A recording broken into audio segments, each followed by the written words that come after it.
mesmo produzir a morte. Não faltam exemplos de pessoas mortas subitamente e em seguida uma emoção.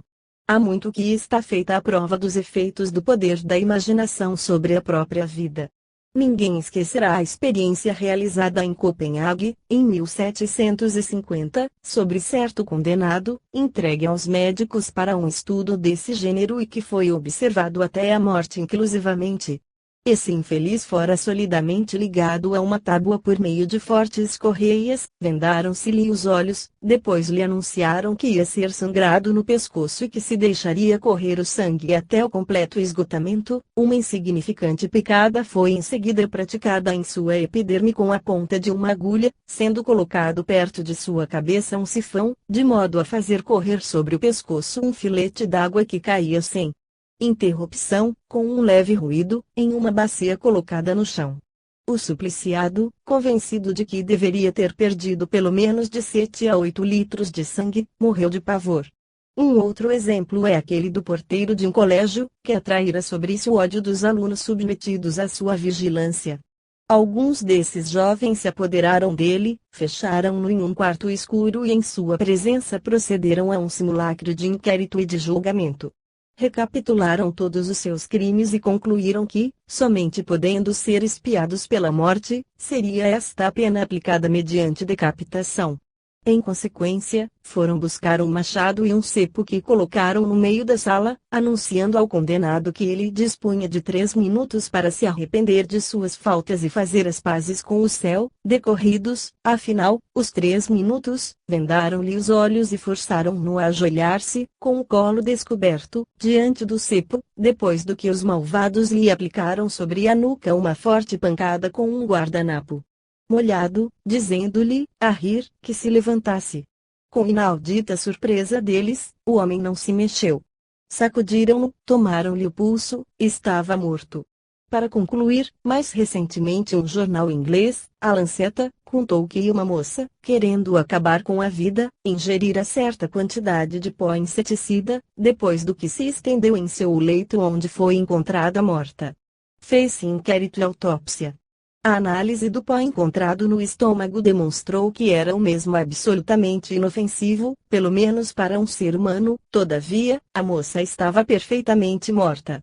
Meu sábio amigo Charles Richet, refere, Revista dos Dois Mundos, USV, 1886, pág. 79, que seu pai, tendo certo dia de submeter um doente, no hospital geral, a operação de cálculos, morreu mesmo de medo, no instante em que o cirurgião acabava simplesmente de traçar com a unha sobre a pele a linha que a incisão devia seguir. Todos esses fatos psíquicos e fisiológicos nos ajudam a compreender a telepatia. Certamente, essa tentativa de explicação de fenômenos estranhos não se processa sem levantar objeções numerosas. A primeira consiste em dizer que essas manifestações de moribundos não somente são raras, excepcionais mesmo, mas ainda não se verificam em circunstâncias nas quais parece que deviam justamente produzir-se, como, por exemplo, por ocasião de uma morte trágica que separa bruscamente dois corações ternamente unidos, ao verificar-se um desses dramas que de súbito cortam o fio de várias existências. Ou mesmo quando o ser que morre prometeu formalmente, esperou, desejou, ele próprio, manifestar-se dar àquele que fica uma prova de sua existência póstuma. Podemos, sem dúvida, responder que ignoramos de que modo essas manifestações se podem produzir, que há leis desconhecidas, dificuldades, impossibilidades, que é necessário estar em dois cérebros em harmonia, em sincronismo, para que vibrem sob a mesma influência, que a união íntima de dois corações não prova a igualdade sincrônica de dois cérebros, etc. Mas, visto que tais coisas têm por vezes lugar em circunstâncias bastante vulgares, não deixa a objeção de subsistir com maior razão e muito grave.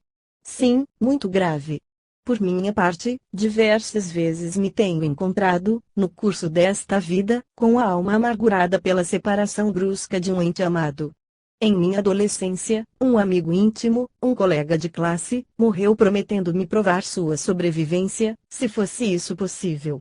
Tínhamos tão frequentemente discutido juntos a questão. Mais tarde, um dos meus mais queridos companheiros da imprensa científica propôs-me o mesmo pacto, mutuamente aceito. Ainda mais tarde, uma pessoa quem me achava intimamente ligado, desapareceu do cenário terreno no próprio instante em que esse problema da sobrevivência nos apaixonava a ambos, e dando-me a maior segurança de que o seu único e exclusivo desejo era ver sua morte prematura servir à demonstração desta verdade.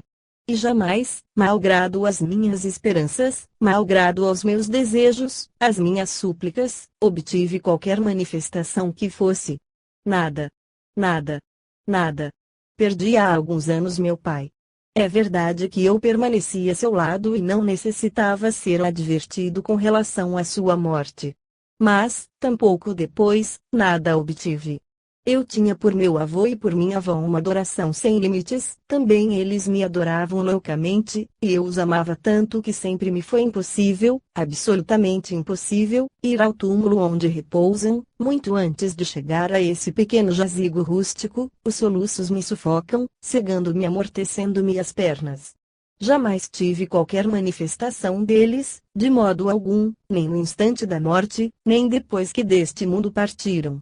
Sem dúvida, o meu cérebro não é apto a perceber essa espécie de ondas etéreas, quer promanem de vivos ou de mortos. Nada, sensação alguma me veio avisar dessas mortes e, depois, nenhuma comunicação me chegou deles.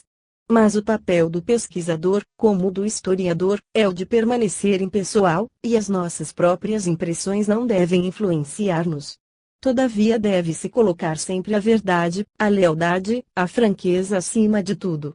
Consiste uma outra objeção na extravagância de certas manifestações, como já tivemos ocasião de assinalar. Se há ação à distância de um espírito sobre outro, porque esta ação dá nascimento a ilusões como estas: abrir ou fechar uma janela, levantar um leito, bater em um móvel, rolar uma bola sobre o assoalho, fazer ouvir o ranger de gonzos, etc. Parece que tal ação devia ser intelectual, dar audição de uma voz amada, mostrar a imagem do ser que nos deixa, permanecendo, assim, na ordem psíquica e moral. Esta objeção é menos grave do que a precedente. Grande número de manifestações consistem, por um lado, em visões ou audições. Podemos supor, em outros casos, que a comoção produzida no cérebro do moribundo se transmite a certas células, a certas fibras de um outro cérebro e determina, nesta zona cerebral, uma ilusão, uma impressão qualquer. Uma ondulação luminosa, calorífica, elétrica, magnética, que vem ferir, atravessar um objeto, como, por exemplo, uma esponja, encontra resistências diferentes, segundo a natureza da esponja, suas diferenças de densidade, as substâncias minerais que pode ela ter em suspensão, etc., e cada uma de suas partes é diferentemente impressionada. Os caprichos aparentes do raio oferecem-nos singularidades não menos estranhas. Aqui, o raio queima uma pessoa, que flameja como um feixe de palha; ali, reduz as mãos às cinzas, deixando as luvas intactas, solda os anéis de uma corrente de ferro como ao fogo de uma forja e, ao lado, mata um caçador sem quebrar o fuzil que ele tinha à mão, funde um brinco de orelha sem queimar a pele, despe completamente uma pessoa, sem lhe fazer mal algum, ou então se contenta em furtar-lhe os sapatos ou o chapéu, fotografa sobre o peito de um menino, o ninho que ele agarrava no cimo de uma árvore fulminada, doura as moedas de um porta-moeda, praticando a galvanoplastia, de um compartimento a outro, sem que o portador seja atingido, arrasa instantaneamente uma muralha de 6 pés de espessura e abate um castelo secular, ou abate-se sobre um paiol de pólvora sem fazê-lo explodir. Há muito mais esquisitices inexplicáveis nos efeitos e nos movimentos do raio do que nas manifestações telepáticas. 69 É nosso dever, na pesquisa da verdade, não dissimularmos objeção alguma. As que acabo de apresentar não impedem que os fatos existam, e a única explicação desses fatos parece-me ser a ação, à distância de um espírito sobre outro. Vamos agora um pouco mais longe. Existem, fora da ordem de coisas que acabamos de examinar, exemplos que levem a admitir a probabilidade, a realidade desta ação. Possuímos provas experimentais, incontestáveis, da transmissão do pensamento sem o concurso dos sentidos. Sim. Vamos passá-las em revista, constatá-las, demonstrá-las, porquanto em questões desta natureza, para estar seguro é preciso estar 10 vezes seguro. E, antes de tudo, analisaremos as questões que dizem respeito aos fenômenos do magnetismo humano. Não falarei de grande número de experiências de sugestões hipnóticas às quais tenho assistido, notadamente as do Dr. Poel, as do Dr. Charcot, as do Dr. Beretti, as do Dr. Luiz, as do Dr. de Montpellier, etc. Não que eu duvide da realidade da sugestão e da autossugestão, mas porque são elas de tal modo conhecidas que é supérfluo relatá-las aqui. Há também, nesta ordem de estudos, experiências muito incertas e mesmo fraudulentas, provando-me isso os próprios pacientes por suas acusações recíprocas e por suas confissões. É muito frequente a simulação nesse gênero de experiências. Apenas citarei um exemplo. O Dr. Luiz tinha o hábito de apresentar ao paciente, pseudo-adormecido, frascos que ele colocava sobre sua nuca e que continham diferentes produtos: água pura, conhaque, absinto, óleo de ricino, essência de timo, água de louro-cereja, amoníaco, éter, essência de violeta, etc. O paciente adivinhava sempre do que se tratava e, frequentemente, manifestava os sintomas dessas drogas.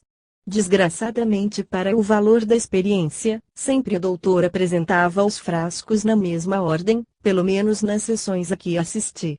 Pedi-lhe, certo dia, que invertesse a ordem de colocação dos frascos, sem nada dizer a respeito. Ele não aceitou e respondeu-me que não devíamos pôr em dúvida a boa-fé dos pacientes. Esse paciente era uma moça histérica, atriz em um dos teatros de Paris. Regressei com ela de rir e não tardei a ficar completamente elucidado a respeito da sua sinceridade, assim como da de suas companheiras de experimentação. Para estarmos seguros destas experiências, necessário é que estejam elas ao abrigo de toda desconfiança, que o cheiro não possa atravessar a rolha dos frascos, sobretudo, quando se trate de olfatos hiperestesiados, que o paciente nada possa desconfiar, que o próprio experimentador não possa sugestionar-lhe que ele mesmo ignore o conteúdo dos frascos. 70 É indispensável que não percamos o nosso tempo no exame de casos duvidosos, pois que nada é mais absurdo do que perder tempo. A vida é curta. Devemos somente escolher, admitir, examinar observações bem feitas, e, depois, não sair do nosso objetivo, demonstrar ação psíquica, mental, de um espírito sobre outro. Fornecer-nos ao sonambulismo as primeiras. Eis aqui, de início, um processo verbal relatando 3 casos de sugestão mental, obtidos pelos senhores Guaita e Liebaut, no domicílio deste último, em Nancy, a 9 de janeiro de 1886, 71 nós, abaixo assinados, Ambroise Liebaut, doutor em medicina, Stanislas Guaita, homem de letras, ambos residentes atualmente em Nancy, atestamos e certificamos haver obtido os seguintes resultados.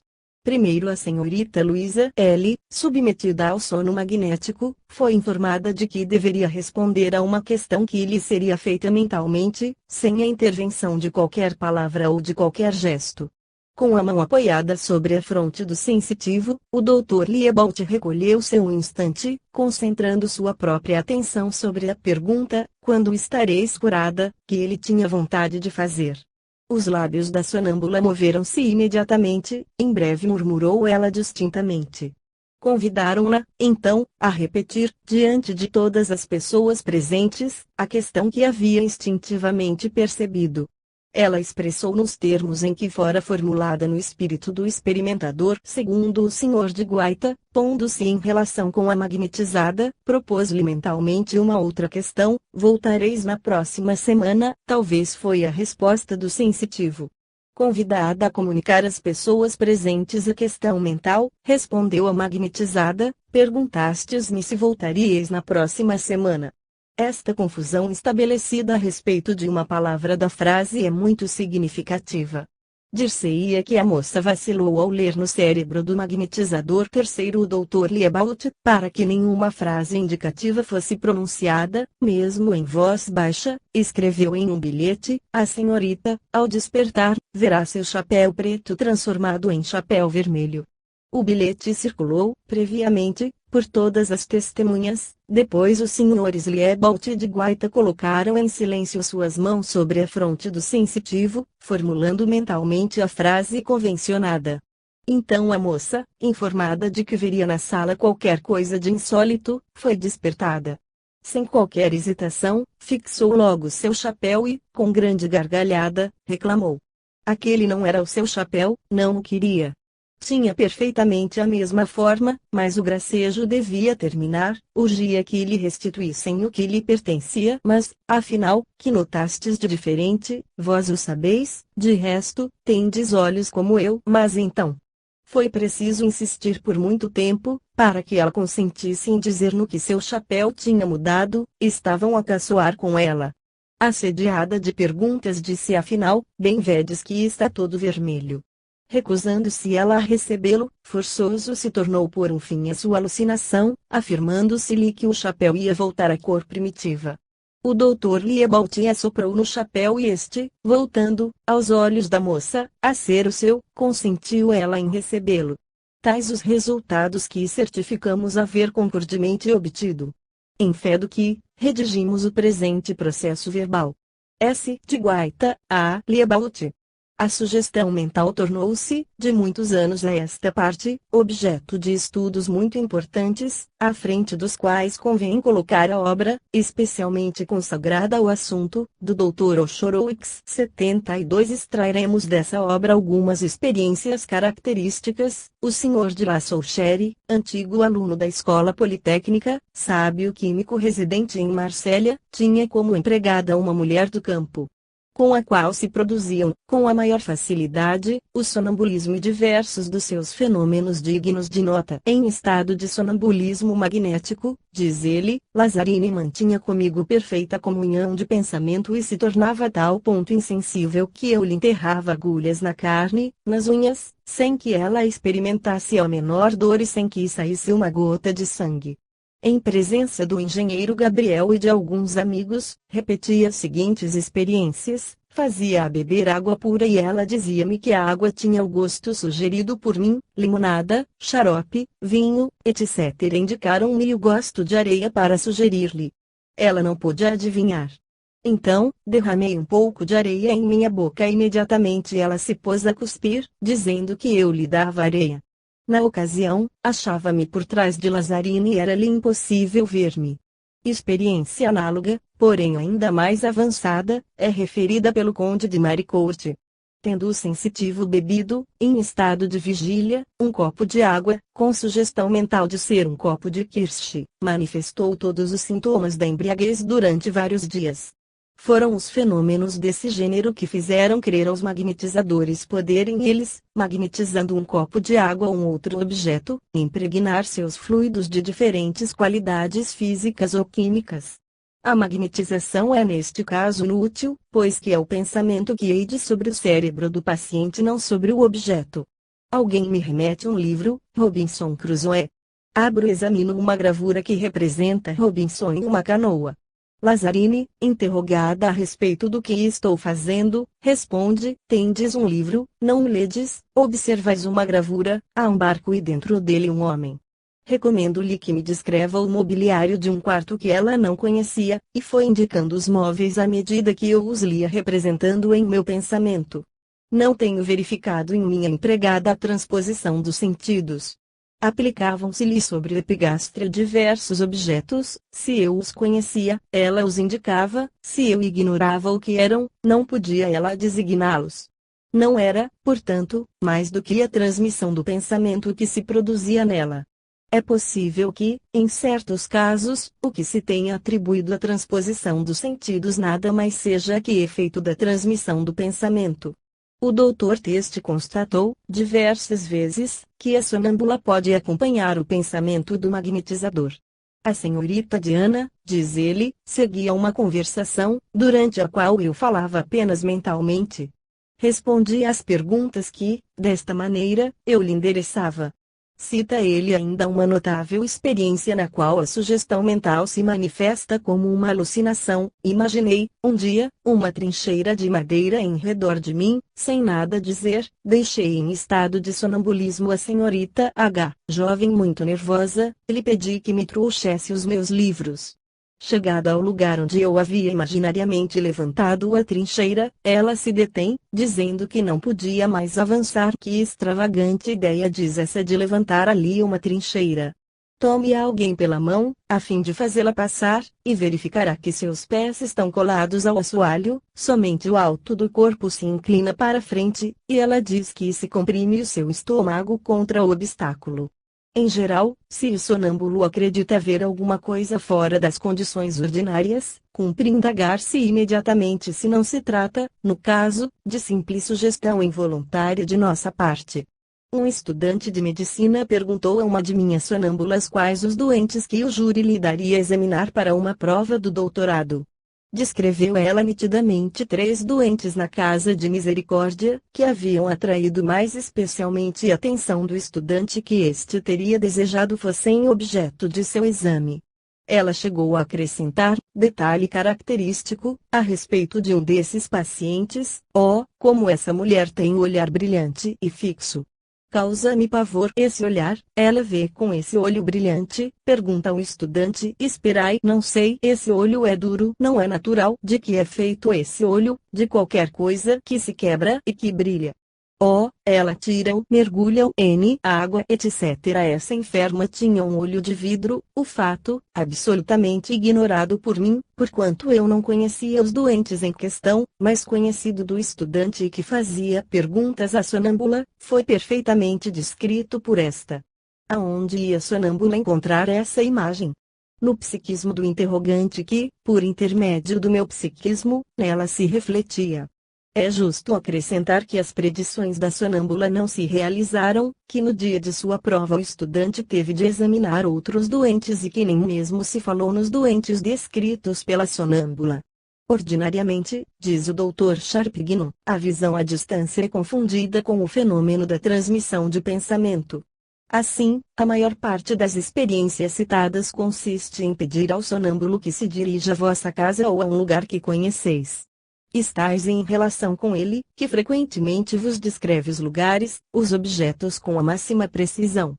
Pois bem, não se trata, no caso, a maior parte das vezes, de uma visão real. O sonâmbulo vê em vosso pensamento as imagens que aí delineais. 73 Um prestidigitador bastante conhecido, Robert Houdin, interessava-se por estas questões.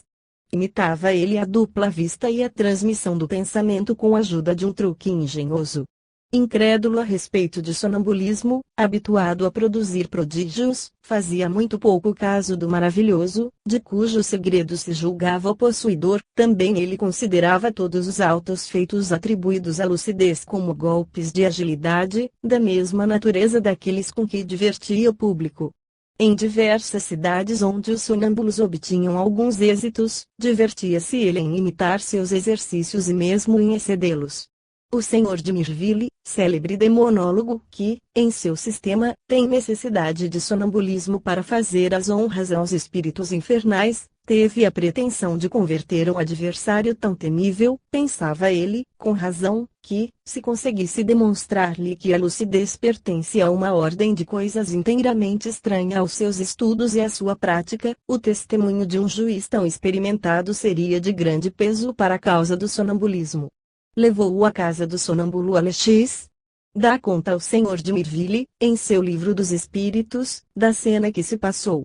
Morin, autor de um livro de cunho espiritual, mas céptico sobre o magnetismo, afirma que Robert Houdin lhe confirmou a exatidão da narrativa do Sr. de Mirville. Eu estava confuso, disse o mágico, não havia ali nem destreza, nem escamoteação. Eu era testemunha do exercício de uma faculdade superior, inconcebível, de que não tinha a menor ideia, e a qual recusaria dar crédito se os fatos não se tivessem passado sob as minhas vistas. De tal forma estava emocionado que o suor inundava-me o rosto. Cita um prestidigitador, entre outras, a seguinte experiência: tomando Alex as mãos de minha mulher, que me havia acompanhado, falou-lhe de acontecimentos passados, especialmente da perda bastante dolorosa de um de nossos filhos. Todas as circunstâncias eram perfeitamente exatas. No caso em apreço, li eu sonâmbulo, no pensamento da senhora Olding, suas recordações e seus sentimentos mais ou menos despertos em sua consciência. Um outro fato mostra ao mesmo tempo a visão e a clarividência, igualmente pela transmissão das recordações. Um médico incrédulo, o Dr. Chamel, querendo também cientificar-se por si mesmo, apresentou uma caixinha a Alex. Este apalpou-a, sem abri-la, e disse: é uma medalha, ela vos foi dada em circunstâncias bem singulares. Erais então um pobre estudante. Residíeis, em Lyon, numas águas furtadas. Um operário, ao qual prestaste serviços, encontrou esta medalha nos escombros, pensou que vos pudesse ser agradável possuí-la e subiu ao vosso sexto andar para vô-la oferecer. Tudo isso era verdade. Certamente, aí estão dessas coisas que se não podem adivinhar nem encontrar por acaso. O doutor partilhou da nossa admiração. Há casos de vista à distância independentes da transmissão do pensamento. Deles nos ocuparemos mais tarde. Importa estabelecer as necessárias distinções e afastar confusões muito frequentes. O que pretendemos aqui é demonstrar a realidade científica da transmissão do pensamento e da sugestão mental. Creio que não há necessidade de abordar as sugestões verbais, as ordens dadas por meio da voz executadas em tal ou tal data, de antemão fixada. Não nos desviemos do nosso principal objetivo. Prossigamos em nosso estudo. No mês de novembro de 1885, o Sr. Paul Janet, do Instituto, leu na Sociedade de Psicologia uma comunicação de seu sobrinho, o Sr. Pierre Janet, professor de filosofia no Liceu do Havre, sobre alguns fenômenos de sonambulismo. Esse título, prudentemente vago, ocultava revelações verdadeiramente extraordinárias. Tratava-se de uma série de ensaios realizados pelos Srs. Gilbert e Janet, e que pareciam provar não somente a sugestão mental em geral, mas ainda a sugestão mental à distância de vários quilômetros e na ignorância do paciente. Esse paciente, chamado Leonie B., era uma honesta mulher do campo, uma bretã, com a idade de 50 anos, bem disposta, honrada, muito tímida, inteligente, ainda que sem instrução alguma, não sabendo mesmo ler e apenas podendo soletrar algumas letras. Era de constituição forte e robusta, quando jovem fora histérica, tendo sido, porém, curada por um magnetizador desconhecido. Depois disso, é somente em estado sonambúlico que se manifestam alguns traços de histerismo, sob a influência de uma contrariedade. Seu marido e seus filhos gozam boa saúde. Parece que vários médicos já manifestaram o desejo de utilizá-la para as suas experiências, ela sempre recusou, porém, as suas propostas. Somente a pedido do Sr. Gilbert consentiu em vir passar algum tempo no Havre. Fazem-na adormecer muito facilmente, para isso basta que se lhe tome a mão, apertando-a ligeiramente, durante alguns instantes, com a intenção de adormecê-la. De outra forma, nada se produz. Após um lapso de tempo mais ou menos longo, de 2 a 5 minutos, segundo a pessoa que a hipnotiza, o olhar se torna vago, as pálpebras são agitadas por pequenos movimentos quase sempre muito rápidos, até que o globo ocular se esconde nas pálpebras cerradas. Ao mesmo tempo o peito se dilata com esforço, um estado de indisposição evidente parece invadi-la. Muito frequentemente o corpo é agitado por estremecimentos passageiros, ela dá um suspiro e cai para trás, mergulhada em profundo sono. O Dr. Osherowicz fez a viagem do Havre para observar esses fatos. A 24 de abril, diz ele, chegou a Havre e encontrou os Srs. Gilbert e Janet a tal ponto convencidos da realidade da ação à distância, que se prestam às minuciosas precauções que lhes imponho, para dispor-me a verificar o fenômeno. Os Srs. F. Mears, membro da Society for Psychical Research, o Sr. Marillier, da Sociedade de Psicologia, e eu formamos uma espécie de comissão, e os detalhes de todas as experiências são por nós determinados, de comum acordo. Eis as precauções que adotamos nessas experiências. Primeiro, a hora exata da ação à distância é tirada à sorte. Segundo, essa hora não é comunicada ao Sr. Gilbert senão alguns minutos antes de ela soar, e imediatamente os membros da comissão se transportam ao pavilhão onde se encontra o sujeito sensitivo. Terceiro, nem o sujeito, nem qualquer dos moradores do pavilhão situado a 1 quilômetro de distância, tem conhecimento da hora exata, nem mesmo do gênero da experiência que se realizará. Para evitar a sugestão involuntária, nem nós, nem qualquer desses senhores entramos no pavilhão senão para verificar o adormecimento do sujeito. Resolve-se fazer a experiência de Cagliostro, adormecer de longe o paciente e fazê-lo vir através da cidade. Eram 8h30 da noite. Estando o Sr. Gilbert de acordo, tira-se a hora exata por meio da sorte. A ação mental devia começar às 8h45 e durar até 9h10. Nesse momento não havia ninguém no pavilhão, salvo a senhora B e a cozinheira, que não contavam com qualquer tentame de nossa parte. Ninguém foi ao pavilhão. Aproveitando essa oportunidade, de se acharem todos ausentes, as duas mulheres entraram no salão e divertiam-se tocando piano. Já passava de 9 horas quando chegamos nas proximidades do pavilhão. Silêncio. A rua está deserta. Sem fazer o menor ruído, separamo-nos em 2 grupos para vigiar a casa, à distância. Às 9h25 vejo uma sombra aparecer na porta do jardim. Era ela. Escondo-me em um canto para ouvir sem ser notado. Nada mais ouço, entretanto, a sonâmbula, depois de permanecer um instante na porta, retirou-se para o jardim. Nesse momento o Sr. Gilbert deixava de atuar, à força de concentrar seu pensamento, teve uma espécie de síncope ou de torpor, que durou até às 9h35. Às 9h30 a sonâmbula reaparece de novo no limiar da porta e desta vez precipita-se para a rua sem hesitar, com a pressa de uma pessoa que está retardada e que deve absolutamente atingir seu objetivo.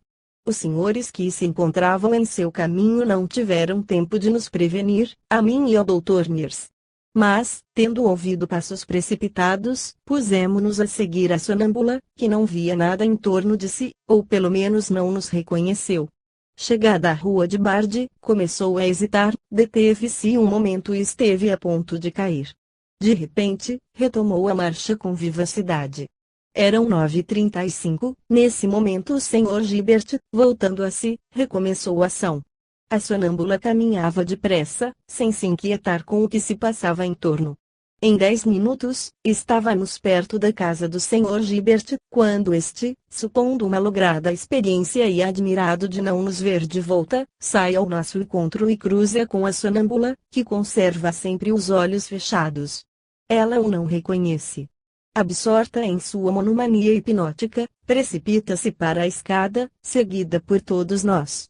O Sr. Gilbert fez menção de entrar em seu gabinete, mas eu seguro-lhe a mão e o introduzo em um quarto oposto ao seu. A sonâmbula, muito agitada, procura por toda parte, esbarra conosco e nada sente, entra no gabinete, tateia os móveis, repetindo em tom desolado: onde está ele? Onde está o Sr. Gilbert? Durante esse tempo, o magnetizador permanece sentado e curvado, sem fazer o menor movimento. Ela entra no quarto, quase toca ao passar, mas a sua excitação a impede de reconhecê-lo. Ainda uma vez se arremessa em outros quartos, percorrendo-os. Foi então que o Sr. Gilbert teve a ideia de atraí-la mentalmente, em consequência dessa vontade, ou por simples coincidência, ela torna atrás, agarra-o pelas mãos, gritando: aqui estás! Aqui estás, enfim! Ah, como estou contente! Enfim, declara o Dr. Oshorowicz, constatará eu o fenômeno extraordinário da ação à distância, que transtorna todas as opiniões atualmente admitidas. Citemos também a experiência seguinte: convencionamos, escreve o Sr. Janet, a 10 de outubro de 1885, fazer, o Sr. Gilbert e eu, a seguinte sugestão: fechar a chave, amanhã, ao meio-dia, as portas da casa. Registrei a sugestão em uma folha de papel que guardei comigo e que não quis comunicar a ninguém. O Sr. Gilbert fez a sugestão, aproximando sua fronte da de mim. B. Durante o sono letárgico, e durante alguns instantes concentrou seu pensamento na ordem que lhe dava mentalmente. Na manhã seguinte, quando cheguei, às 11h45, encontrei a casa trancada e a porta fechada à chave. Informando-me, soube que fora a senhora B que acabava de fechá-la. Quando lhe perguntei por que havia praticado esse ato singular, respondeu-me ela: sentia-me muito fatigada e não queria que pudesseis entrar para adormecer-me. A senhora B estava nesse momento muito agitada, continuou a vagar pelo jardim e eu a vi colher uma rosa e ir verificar a caixa de correspondência, colocada perto da porta de entrada. Tais atos não têm importância, mas é curioso assinalar que eram precisamente os atos que tínhamos um momento pensado, na véspera, em ordenar-lhe que praticasse. Estávamos decididos a ordenar-lhe um outro, o de fechar as portas, mas a ideia dos primeiros ocupava sem dúvida o espírito do Sr. Gilbert durante o tempo em que ele fazia sugestão, e a sonâmbula sentira também a sua influência. A 13 de outubro ordenou-lhe o Sr. Gilbert, sempre pelo pensamento, que abrisse um guarda-chuva no dia seguinte ao meio-dia e fizesse 2 vezes a volta do jardim. Mostrou-se ela muito agitada. No dia seguinte, ao meio-dia, deu 2 vezes volta ao jardim, mas não abriu o guarda-chuva. Adormecia pouco tempo depois, para acalmar uma agitação que se tornava cada vez maior. Suas primeiras palavras foram estas: por que me fizestes caminhar tanto em volta do jardim? Eu tinha um ar estúpido. Ainda se tivesse estado o tempo como ontem, por exemplo, mas hoje terei parecido imensamente ridícula. Nesse dia o tempo estava magnífico, ao passo que na véspera chovera muito. Ela não quisera abrir o guarda-chuva por medo de parecer ridícula. Ainda outra experiência. Refere a Dr. Dussart que ele dava cada dia à sua magnetizada, antes de a deixar, a ordem de dormir até o dia seguinte a determinada hora. Um dia, diz ele, esqueci esta precaução e já estava a 700 metros de distância, quando me apercebi disso. Não podendo volver para trás, considerei que a minha ordem talvez fosse ouvida malgrado a distância, pois que 1 ou 2 metros uma ordem mental era executada. Em consequência, formulo a ordem de dormir até o dia seguinte às 8 horas e prossigo meu caminho. No dia seguinte chego às 7h30, a doente dormia. Qual o motivo pelo qual ainda dormis? Mas, senhor, eu vos obedeço. Estais enganada, eu me retirei sem vos dar ordem alguma. É verdade, porém, 5 minutos depois ouvi perfeitamente dizer-lhes que eu dormisse até às 8 horas. Esta última hora ordinariamente era a que eu indicava. É possível que o hábito tenha sido a causa de uma ilusão e que não houve aí mais do que simples coincidência. Para ter o coração tranquilo e não deixar margem a dúvida alguma, ordenei à doente que dormisse até receber ordem de despertar. Durante o dia, tendo encontrado um intervalo disponível, resolvi completar a experiência. Parto de minha casa, 7 quilômetros de distância, dando a ordem de despertar. Verifico que são 2 horas.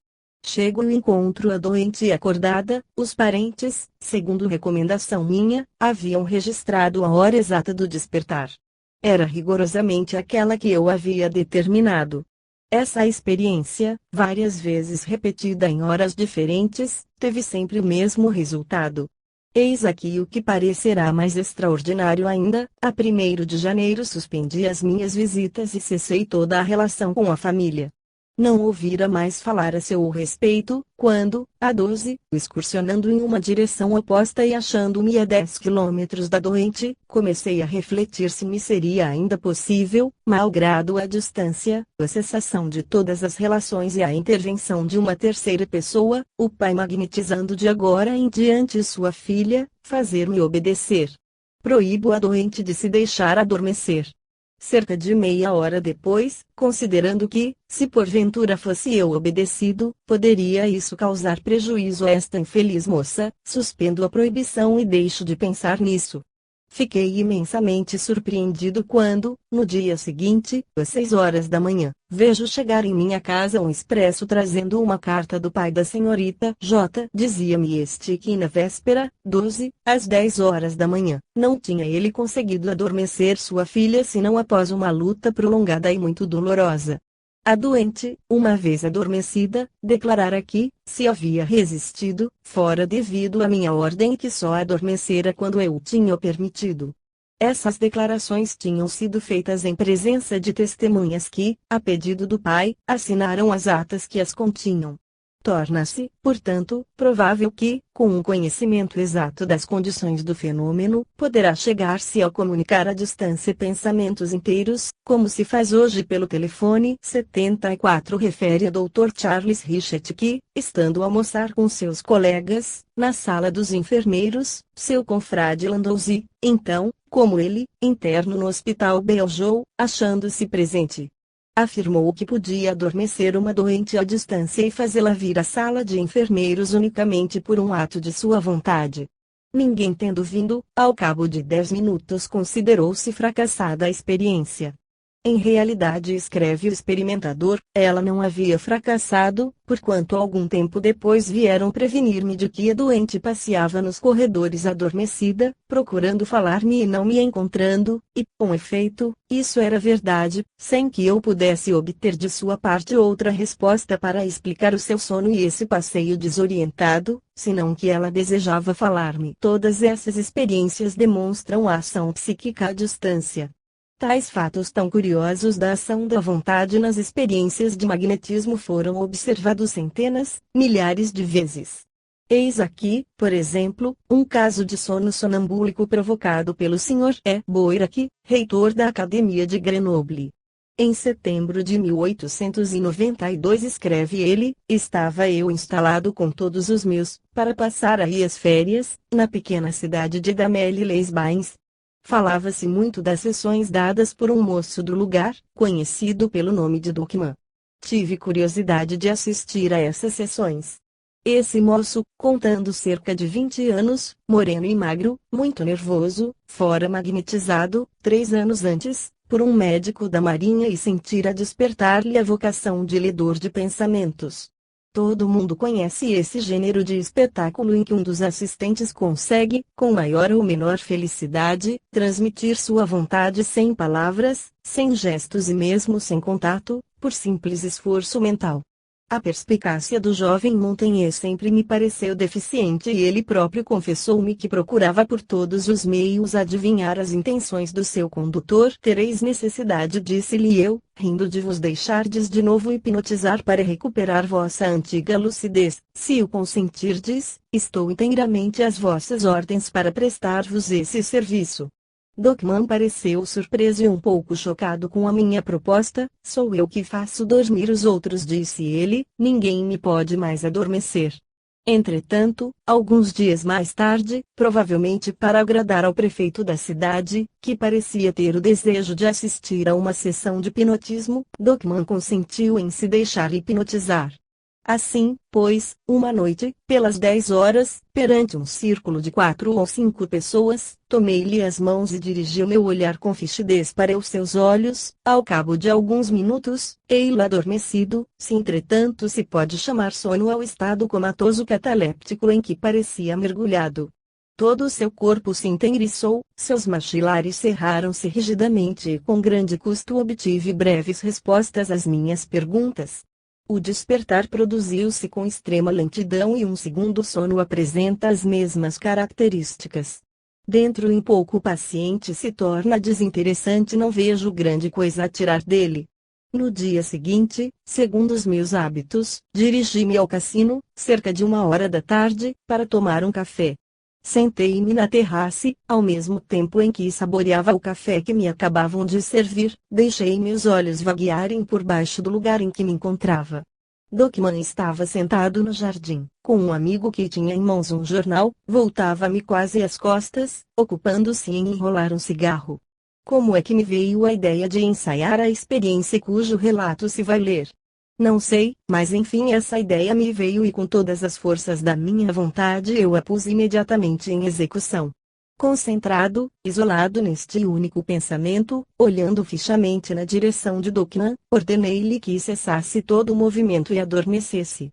Em momento algum pareceu aperceber-se ele de meu olhar, mas, com muita rapidez, viu afrouxarem-se os seus gestos e tornarem-se fixos os seus olhos.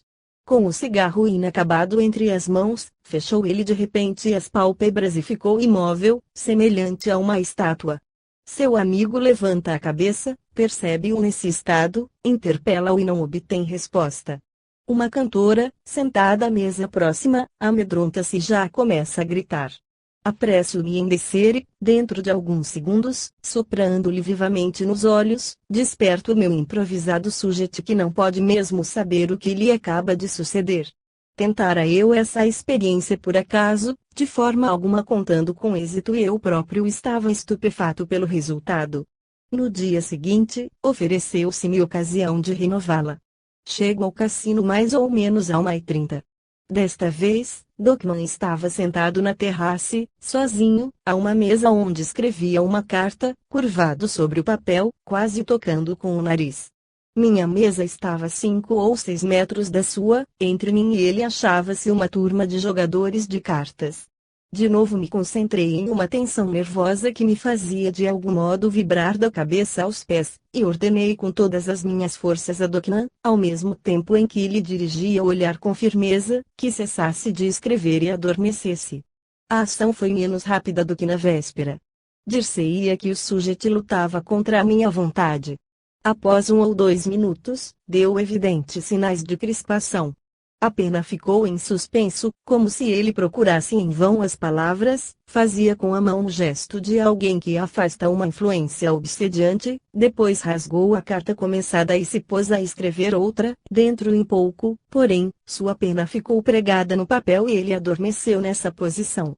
Aproximei-me dele, juntamente com diversos dos assistentes que interromperam o jogo, todo o seu corpo estava contraído, duro como um pedaço de madeira, debalde procuraram dobrar um de seus braços.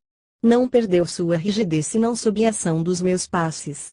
Quando recuperou o uso de seus sentidos, Dokman pediu-me para não repetir essas experiências, queixava-se de estar muito fatigado devido à da véspera.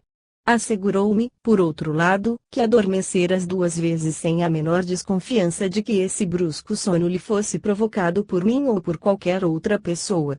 Essa experiência é muito significativa e nenhuma dúvida pode deixar, tampouco, sobre a ação à distância. O Dr. Dariex, diretor dos Análises de Ciências Psíquicas, publicou as seguintes experiências sobre a transmissão mental, feitas por um dos seus amigos que deseja conservar-se incógnito em virtude da situação importante que ocupa, o que lamentamos. De 7 de janeiro a 11 de novembro de 1887, Maria é muito frequentemente adormecida, a fim de ser desembaraçada, por sugestão, de intoleráveis dores de cabeça e de uma sensação de bola que lhe toma todo o esôfago. Ela é assediada de indisposições esteriformes, verdadeiro proteu, que é necessário expelir sem cessar por meio de sugestões apropriadas. No mais, o seu estado geral de saúde é excelente, porquanto, nos 17 anos que tenho sob as minhas vistas essa moça, jamais havia abandonado um só dia suas ocupações por causa de qualquer outra indisposição.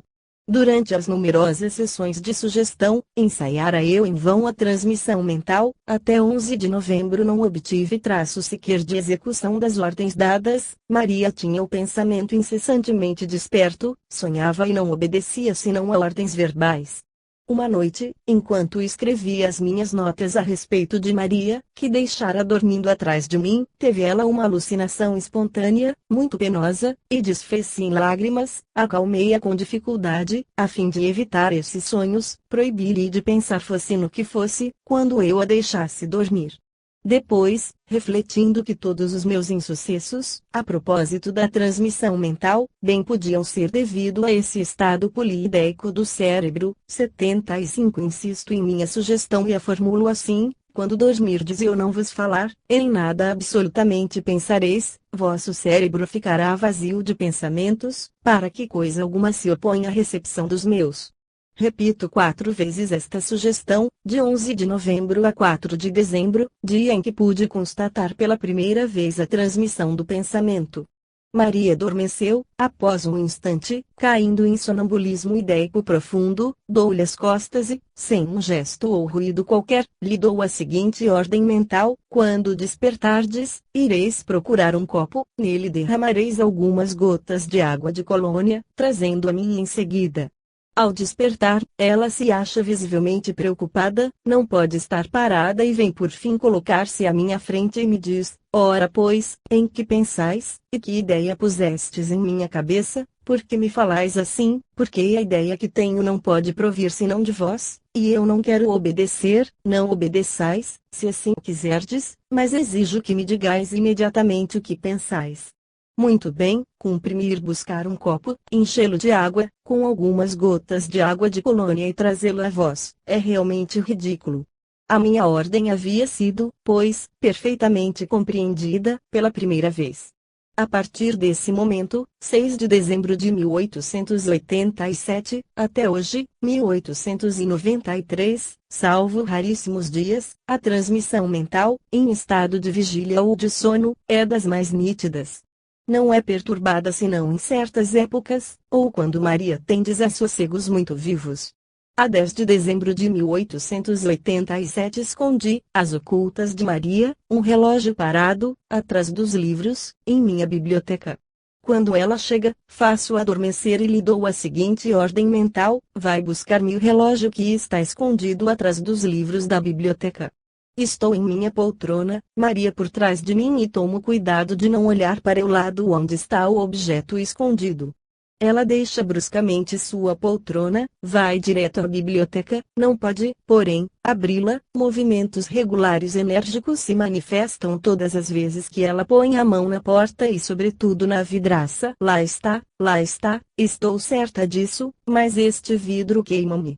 Decido-me eu próprio abrir a porta. Maria precipita-se sobre os meus livros, retira-os e segura o relógio, mostrando-se muito alegre por havê-lo encontrado. Experiências análogas foram feitas, com sugestões enviadas por um dos nossos amigos, previamente escritas sem a presença do sujeito, e foi completo êxito, mas se a pessoa que me envia a sugestão lhe é desconhecida, recusa-se ela a obedecer, dizendo que não sou eu que ordeno. Certo dia chega ao meu gabinete um amigo comum, enquanto Maria está adormecida, e me passa o seguinte bilhete: dai-lhe a ordem mental de trazer-me um cigarro à antecâmara, acendê-lo e oferecê-lo a mim. Ela está sentada por trás de mim, sem deixar a minha poltrona, voltando-lhe sempre as costas, faço a sugestão mental. O meu amigo toma de um livro e faz menção de ler, vigiando-a sempre quanto me aborreceis. Como quereis que eu me levante? Sugestão mental. Podeis muito bem levantar-vos, descruzai os pés. Depois de algum esforço, ela consegue descruzar os pés, que sempre os cruza sob a cadeira, levanta-se e vai, lentamente tateando, em direção a uma caixa de charutos, toca-os e em seguida põe-se a rir. Ah, não, estou enganada, não é isto que devo fazer. E ela vai direto ao compartimento próximo, não hesitando mais. Toma um cigarro e apresenta ao nosso amigo. Ordem mental. Há outra coisa a fazer, acendei-o imediatamente. Maria toma um fósforo, não o pode, porém, acender facilmente, detenho-a e faço novamente sentar-se em sua poltrona. Aí está, igualmente, uma prova evidente de transmissão de pensamento. Tive ocasião de fazer algumas experiências pessoais de transmissão de pensamento ou sugestão mental, no mês de janeiro de 1899, com Linoff, o ledor de pensamentos, na residência do Sr. Clovis Hughes, e constatei que, primeiro, para que ele adivinhe alguma coisa, necessário é que a pessoa que o interroga conheça o de que se trata. Segundo, é preciso que essa pessoa lhe dê a ordem mentalmente, mas com energia. Por vezes ele obedece, rigorosamente, nos menores detalhes, a ordem mentalmente dada, se essa ordem é simples e precisa. Terceiro, a transmissão do pensamento se opera de cérebro a cérebro, sem nenhum contato, sem nenhum sinal, a 1 metro ou 2 de distância, somente pela concentração do pensamento de quem dá a ordem e sem nenhum compadrio. Quarto, não são raros os insucessos e parecem devidos a falhas na relação perfeita que deve existir entre o cérebro do ordenador e o do operador, a fadiga deste, a correntes contrárias. Exemplo, formulo o pensamento de que Linoff deve ir buscar uma fotografia que se acha ao lado de várias outras, no fim do salão, e levá-la a um senhor que não conheço e que indico como sendo a sexta pessoa sentada, a partir daquele ponto, entre uma trintena de assistentes. Esta ordem mental é executada pontualmente sem hesitação alguma.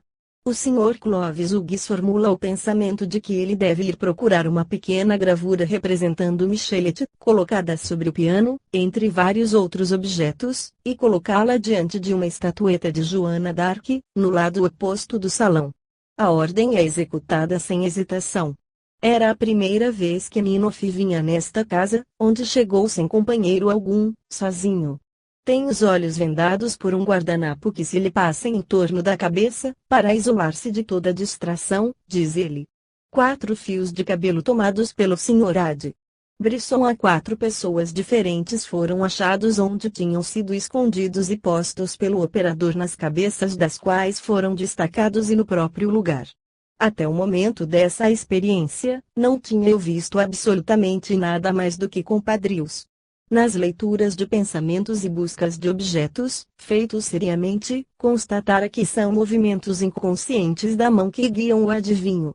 No caso em apreço, não se tem contato algum com o operador, e mesmo na hipótese de poder ele ver por baixo da venda, nada explicaria esta suposição, porquanto se conservam os assistentes por trás dele. Dentre os 1130 casos psíquicos recebidos e admitidos à discussão, na época do meu inquérito, de que mais acima falei, e dos quais já citei os principais relativos às manifestações dos moribundos, devo assinalar várias cartas muito interessantes, concernentes ao assunto especial deste capítulo, comunicações psíquicas, transmissões mentais entre os vivos. Destacarei algumas delas desse dossiê que é verdadeiramente um variado acervo. Elas são instrutivas. Carta 7, permitireis a um dos vossos mais assíduos leitores e acrescento, dos que mais simpatizam convosco, solicitar vossa atenção para um fato de que certamente tendes conhecimento. Estais em uma rua. De repente avistais, à distância, alguém cujo porte, modo de andar e mesmo os traços vos são familiares. E dizeis, ora, lá está o Sr. X, aproximai-vos, mas não é ele. Que sucede, entretanto? Continuais a caminhar, minutos após, vedes, encontrais, de modo a vos não enganardes desta vez, a personagem que supusestes ver no começo. Quantas vezes me tem acontecido isso, e certamente a vós também? Qual a sua causa? Tenho-a por muito tempo procurado, acabando por me convencer de que a irradiação emanada da personagem que se devia por fim encontrar, é que convinha talvez atribuir esta curiosa sensação. A respeito poderão dizer, como nos casos de telepatia, mas é um absurdo, isso não tem senso comum. A irradiação? Como admiti-la de uma rua a outra, onde teve ocasião de ser interceptada 100 vezes pelas pessoas que passam, pelos veículos que rodam, etc. Todavia, mesmo fisicamente, não há impossibilidade em crer que cada indivíduo projeta, adiante de si ou em sua volta, uma irradiação e que esta seja suscetível de escapar às causas de alteração ou de refração que acabo de indicar, etc. Em todos os casos é extremamente curioso que se chegue frequentemente a deparar face a face com um homem em quem não se pensava e que se supôs distinguir, quando nesse momento era de um outro que se tratava.